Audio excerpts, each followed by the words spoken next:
How's it going, guys? Gaz here on Full Time Devils. This is the Manchester United versus Fenerbahçe preview. And the first thing that we want to talk about today is the return of an absolute hero to English football. A man who, quite frankly, makes me weak at the knees. A man who is probably the fittest person that I've ever seen at Old Trafford. It's, of course, the return of ex-Sunderland manager Dick Advocaat. Dick Advocaat is a friend of mine. I'm only messing. Robin van Persie is going back to Old Trafford and I cannot wait to see him. Guys, are you looking forward to see RVP back at Old Trafford? Alson? I am a little bit, yeah. I mean, he ended on not the best of terms with us, didn't he? But you can never forget how good he was for that one season. And it literally was a one-season wonder for us, wasn't it? I mean, he never come close to recapturing that sort of form for us. But yeah, Robin van Persie, I'm not going to say legend. I've got very high standards for legend. Robin van Persie is not a Manchester United legend, but he was a player that helped us win some stuff. So I'm looking forward to seeing him coming back. Although, by the looks of things, he's not starting for Fenerbahçe of late. Although you'd expect him to probably get the nod at his own old club, wouldn't you? Joshy, do you want to see him at Old Trafford then? Yeah, why not? I mean, like Housen said, we got one amazing season out of him, and then after that, it sort of faded away. He left under a bit of a cloud, not exactly sure what happened there, but ultimately, yeah, for that one season, he was amazing to watch. That his technique, some of the goals he scored, he really and last-minute winners here and there. I remember the Southampton game; that was a pretty intense match where he came back and won it for us. So yeah, I'm delighted to see him back again. He's not, I wouldn't say he's up there as a legend, but certainly for that one season, he was amazing. And hopefully, he gets on the pitch and we get to see him sort of do what he does. I think United hero might be the right term. Matt, do you agree? Yeah, I wouldn't put him in a legendary status because I think, much like Housen and Joshy, I've got a higher level for legends personally. But I'm looking forward to seeing him because I think he does mean an awful lot to the fans. He was pretty much the player that summed up that 20-title season. And yeah, it'd just be nice to see him come back and have a good reception. So hopefully he doesn't score, but United fans can still cheer his name. Well, Josh has mentioned the Southampton game. I remember that one well. How many times did we come from behind that season? It was remarkable. And Van Persie was the man who was really behind a lot of it. But Matt, tell me, what was your favourite Van Persie memory for that season when he was at United? Well, the season that he was class, should I say? I think it's got to be the volley against Aston Villa. I was there at Old Trafford when he scored it. And literally just moments before he did it, I turned to my brother and I said, I've still not seen Van Persie score an absolute belting volley for us yet. And just moments later, he rifles that in from about 30 yards out, which was amazing. Joshy, favourite RVP memory at United? Maybe, that one does rank highly, the volley. And I already mentioned the comeback at Southampton. But I think even though it was deflected, the free kick against City, I mean, that I went absolutely mental when that went in, and in the moment you don't know that it's deflected, and it was just incredible. So yeah, I'd probably put that one up there. I was in a petrol station when that went off because I couldn't bear to watch. I couldn't bear to watch the game anymore. So me and my dad, we was dropping me off somewhere, and we stopped off at the petrol station, and I dared to turn the radio on, and I've never ran round screaming like that in my life. Couldn't believe it. Alson, what's your favourite Van Persie memory then? We scored 30 goals in that season for us. Yeah. And my favourite memory was really just as the season was an overall sort of thing where he'd come from Arsenal. Arsenal fans was like, oh, he's old, he's finished, he's never played, or he's not played 30-odd games for us for how long, and this, that, and over. And he played in every single game. Come on as a sub against Everton, I think, in his debut, and then started the remaining 37 games of the season. What an unbelievable crock he was. Exactly, yeah. And I tell you what, as well with Van Persie, is you were right what you were saying before, that he did leave on sort of uncertain terms. I mean, Matt, you mentioned before we started this video today that he hasn't actually technically left Man United, has he? Because we never announced it. But I think people will remember him for that season because that is when he was absolutely magic. Guys, I want to talk to you about the style of football then going into this game. Parking the bus, is that what we did against Liverpool? And is it something that you're a fan of? Alson? Yeah, I am, yeah. Let's not pretend that Sir Alex Ferguson went out and squashbuckled every single match because that's just not the truth. He didn't do that. He was pragmatic when he needed to be, and often he got a decent result in those games. But what Sir Alex did was when he was down to crush a team like Stoke at home a couple of weeks ago, he crushed Stoke at home a couple of weeks ago. That's the difference. If you went to Anfield and got a 0-0 like that under Sir Alex, no one would be bothered. Everyone's just sticking the knife in at United since he's gone because we're an easy target, and everyone's built up. I'm talking the press here. Everybody's built Klopp up to be, like Jose Mourinho said, the seventh wonder of the world. Well, why is nobody talking about the fact like Liverpool couldn't break poor old Manchester United down? I thought it was meant to be finished. Manchester United did a tactical number on them. There's two halves of the game. There's your attacking side and there's your defensive side. We did not park the bus. We cut off the supply line to their forwards. We changed the way that Liverpool have played all season by making them hold possession across their back line and in their own half. That's not what Liverpool have done for the entire season. They've held it in the opposition territory and they've held it from midfield and into their attackers forward. That's how they've played all season. We nullified that. We made them play around. We made them hold the ball in their own half. And we didn't pass it around the back line for us. We didn't park the bus. Parking the bus for me is going 1-0 up and then closing up shop. We didn't do that. We was looking to attack right towards the end of the game. If you look at the last 5 or 6 minutes, there was only one team that was going to score a goal, and that was Manchester United. I refuse to say that we parked the bus. What we did is we tactically outfought them, and we got a clean sheet on the back of it, and it didn't go to plan for us going forward. That's all I'll say. There was a couple of players that didn't have good distribution. Daley Blin's one of them. Paul Pogba was a bit of a strange one because he wasn't really in the sort of positions where I thought he could affect stuff. Zlatan was a little bit isolated. But apart from that, defensively, we worked hard as a team. These are all positive steps for us going forward. We are right in the wrongs that we're seeing every single week. And each week, we are putting things correct. You cannot expect a team that's gone through the sort of transitions we've gone through in the last 2-3 seasons to suddenly just click into gear because there's a new manager in charge. We'd all love that to happen, but let's face it, reality just isn't that simple. And it's going to take a little bit of time. And while it's taking a little bit of time, we're still being competitive. So I'm pretty happy at the moment. I tell you what, people are calling us boring as well, but Liverpool, how many shots did they have on target yesterday? Two shots on target with 65% possession. Takes two to tango, Argas. That sounds quite Louis van Gaal to me as well. Joshy, what do you think about parking the bus, as it's called? Well, I agree with what Howson said. I think tactically going into this game, given the form that Liverpool have been in, and we've not been 100% ourselves, you've got to try and nullify their threat. Liverpool at home, they've blown a couple of teams away with that front three that they've got, that fluid front three. So, we had to do what we had to do in order to contain that. I think, again, it wasn't parking the bus. We set up to contain them and then counter. It's just that we didn't do that second bit well enough. Going forward, we just weren't good enough.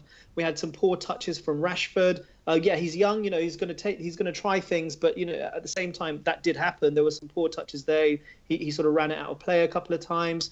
Ashley Young, the majority of his good work was defensive. So I don't expect too much from him going forward, but he did work hard in that final third. Zlatan, I thought, was really disappointing. I don't think he held up the ball well enough, other than sort of knocking people about a bit because he's big and he's strong, which I quite like to see. I didn't see anything else really from him, and he missed that really good opportunity with the header. And again, Paul Pogba, there's another player there who you expect a lot more from. But similarly with sort of other players, he's playing a little bit out of position for me. I think he needs to be starting from a deeper position and really driving forward, using his power, his athleticism to get through that midfield and take players on, instead of sort of being just behind Zlatan with the flicks and the touches. He's good at that, but it's not his game, or at least in my opinion, it's not his best game. And in the end, going forward, that front four, if you want to call it that, they just didn't click. But we contained them well, and there were opportunities to counter. We just didn't quite get it going. And yeah, from that point of view, I think it was a good solid performance. A draw was probably fair given the couple of saves that De Gea had to make as well. Overall, I'm pleased that we're making the right sort of adjustments for teams like this. And it is a typical Mourinho performance. He plays the team that's coming ahead of him. He doesn't necessarily, if we'd opened up against this side, against Liverpool, we would have probably been taken apart. Like Arsenal were. Yeah, exactly. I mean, the way that Arsenal fans are going on as well, you'd think that Anfield was their stomping ground over the past few years. It's ridiculous. And I tell you what, while we're on the subject of Arsenal fans, actually, if you're an Arsenal fan watching this, firstly, get a life to United channel. Secondly, thanks for watching. Thirdly, you're commenting saying, subscribe. Some of Arsenal fans saying, though, oh, you've spent all this money and you're not doing anything. I'm just thinking, hang on, these are the same Arsenal fans who a few months ago were screaming at Wenger because he's not going out and spending any money. I don't know what they want. It's the hypocrisy of football fans, I guess. It's Matt, also would the you... same Arsenal fans that kick off at Wenger for not having a plan B and always trying to play the same way. And we've just gone somewhere, shown we've got a plan B, and that's not right either. You can't win. Manchester United, 8 adored, never ignored. Right, moving forward, what's starting 11 for the Fenerbahçe game? Don't forget, guys, we do have Chelsea on Sunday, so we might want to rest a few players for that. Matt, we'll start with you. Well, I was looking at the team that we started against Zorya, and I wouldn't change it too much from that, really. So we had Romero in goal, we had Fosu Mensah at right back, we had Bailly and Smalling at centre back. Yeah, then I'd have Daley Blind at left back. I think with the defence, I'm quite happy with how they're playing at the moment. They're all quite young, and so I think that they can cope with playing Thursday to Sunday. I then have a midfield of Pogba and Fellaini just in front of them. I think Fellaini played quite well against Liverpool, and so I think he can stay in the team. I then have a three in front of them of Rashford, Mata and Martial. And the difficult thing is then, do you start Ibra?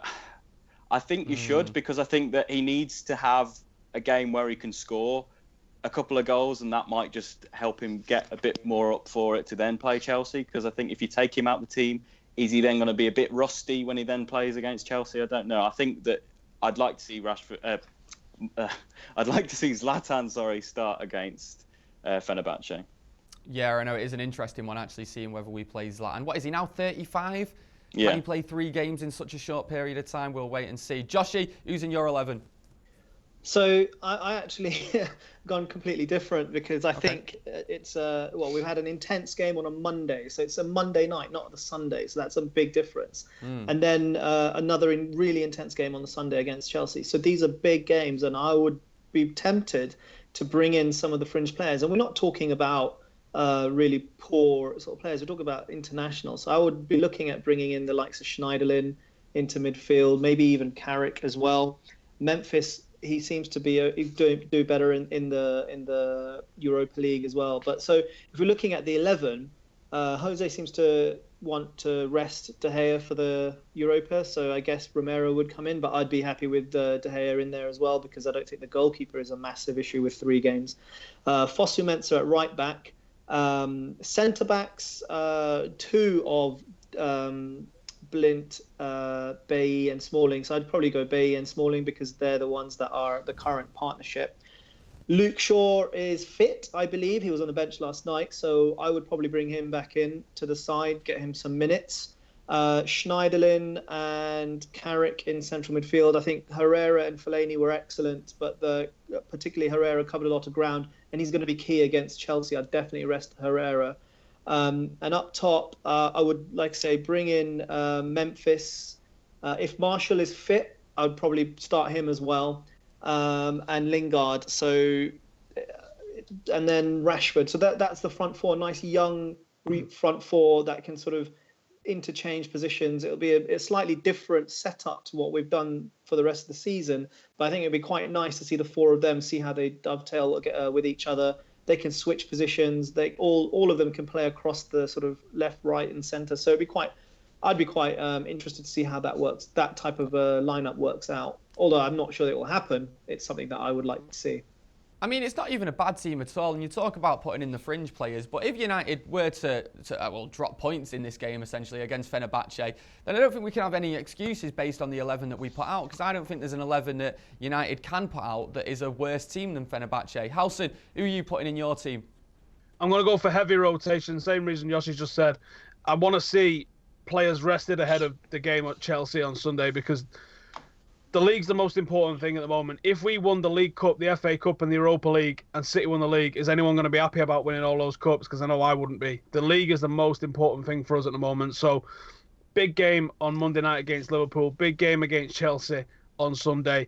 I'm going for a strong core of this starting 11, but then the fullbacks, wingers, I'm looking for players who need games, players who are coming back from injury and that sort of stuff. So, Romero in net.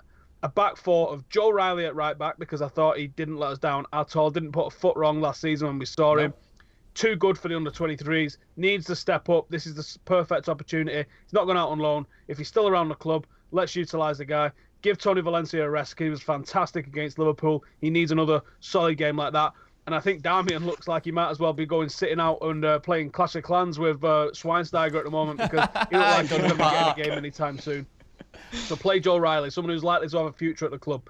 Left back Luke Shaw, same as Josh here. I want to see him brought back in. He needs minutes. Chelsea's probably not the best time to do it. Liverpool wouldn't have been the best time to start him. He's going to need a few minutes to get back to fitness. This is a guy who's not really managed to get over last season's injury just yet. So let's ease him in a little bit. Thursday night's the sort of game that I want to see him do that. And then I'm torn at centre-half. I want to see a strong core. So I'm thinking Blinden, I'm thinking Smalling, but then I'm thinking maybe we freshen it up even a little bit more, and maybe someone like Axel Tuanzebe can get that start. Jose Mourinho's been name-dropping the shit out of him of late. Yeah. He's far too good for the under-23s. He's not getting tested there. Give him an opportunity. I guarantee he's not going to let you down. This kid is potentially a future England captain. He's that good. So let's just give him an opportunity. If he's on the bench, great. And let's bring him on, give him half an hour at the very least. But I think he probably will go somewhat a bit more strong. So probably Blind and Smalling to kick off. Give Bailly a rest. Let him be ready for Sunday. And then a midfield, again, freshen it up. Let's bring Michael Carrick in. He's got a lot of European experience. He's someone that can dictate the play and hold the ball when we need to. And let's have him alongside Fosu Mensah. Forget about playing in defence. He's not a defender. He's an absolutely top midfielder. But he needs to play in midfield to learn how to play in midfield. So play him alongside Carrick. 4-2-3-1 I'm going for in this. So them two as holding, and then a 3 of Mkhitaryan, needs minutes. Wasn't the right time to bring him back against Liverpool. Don't think Chelsea's the right time to bring him back for the same reasons. He looked pretty off the pace in the derby. So bring him back in the Europa. Happy days with that. Play him on the right-hand side. Wayne Rooney in the middle at number 10. He's going to get games. Let's give him Thursday night games where he can lead the team through on something like this. And then probably first name on the team sheet for me, in all honesty, Memphis on the left-hand side, because he loves Europa League. This is the sort of game where I think the pressure's off him a little bit and he gets to express himself. And when he gets in that zone, he's absolutely fantastic. He's a confidence player. You've got to get him minutes. You've got to let him get his confidence up. And then the number 9 position, again, I'm torn. I think Zlatan probably should be rested for weekend. I think Rashford should be rested because I can see Rashford having David Luiz on toast at weekend. But who do you play up front? Is Marshall going to be fit? If Marshall's fit, let's go with Marshall.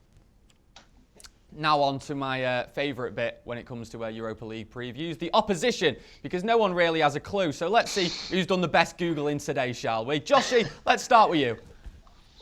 What do you want to know? Tell me about Fenerbahçe, anything.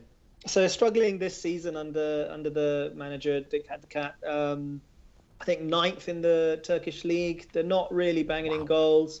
They were in the Champions League qualifying and got pasted by Monaco, so that sort of tells you something as well. So yeah, they're not in the best of positions at the moment. Talk about Van Persie, he's been injured on and off this season, so again, he's not in the best of form. Their top scorer is Nigerian Emmanuel Emenike, so he's going to be a threat. He bagged a few goals in Europe already this season, in both the qualifying for the Champions League and in the Europa League. So there is a bit of a threat there, but I think that given in their current form, we should be beating them. They do have familiar faces at the back in Martin Skrtel. He's signed over the summer, and I think he's played pretty much every game for them. And I would have, and alongside Simon Kjaer, who was a previous Liverpool target. So again, that's a partnership that seems to be solid. But I think that if we play quick sort of football now, we're not looking at, this is not one of those games where that Jose is going to park the bus, as it were, or tactically try and nullify the other team. This is a game where I expect Jose to set the team up so that we impose ourselves on the match and dominate, and hopefully it's comfortable, and it can be with if we really apply ourselves. Emenike, you spoke about then. I loved his tune with Zara Larsson as well. Matt, tell me about Fenerbahçe. Do you know anything? Because I don't. They were formed in 1907. Right, okay. Got them open up on Wikipedia. No, like Joshua was saying, they're playing not so great at the moment. They're not in a great run of form. Yeah, they're top of our group in the Europa League with 4 points, but I think really they should be a team that we should be able to beat at Old Trafford. I think any of the Turkish clubs, I always feel a bit more concerned about going away from home, because I feel that's where it can be difficult. Yeah, Van Persie is a threat, I guess, because he might be a bit more up for playing against Manchester United. Same as you saw, he was really up for playing against Arsenal when he was playing for us. But at the same time, I don't really see too many things that concern me about Fenerbahçe at Old Trafford. Alison, Fenerbahçe, tell us.